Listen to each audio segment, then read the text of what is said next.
بسم الله الرحمن الرحيم عن أبي هريرة رضي الله تعالى عنه أن النبي صلى الله عليه وسلم كان إذا ودع أحدا قال: أستودع الله دينك وأمانتك وخواتيم عملك.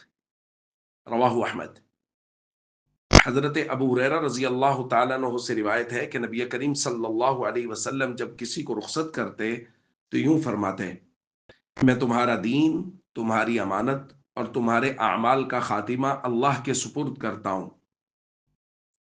دوستو، جب کوئی میزبان کسی مہمان کو رخصت کر رہا ہو تو آداب میں سے ہے کہ اس کو دعا دے کے رخصت کرے، اور دعا نبی کریم صلی اللہ علیہ وسلم نے خود ذکر فرمائی، اور حضور علیہ الصلوۃ والسلام یہی دعا تمام لوگوں کو، مہمانوں کو، سرایہ کو، لشکروں کو رخصت کرتے وقت دیا کرتے تھے۔ اور کیا ہی خوبصورت دعا ہے: استودع اللہ دینک و امانتک و خواتیم عملک، کہ میں اللہ کے سپرد کرتا ہوں تمہارے دین کو، تمہاری امانت کو، اور تمہارے اعمال کے خاتمہ کو۔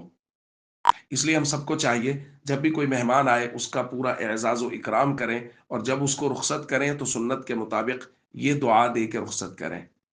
السلام علیکم ورحمۃ اللہ وبرکاتہ۔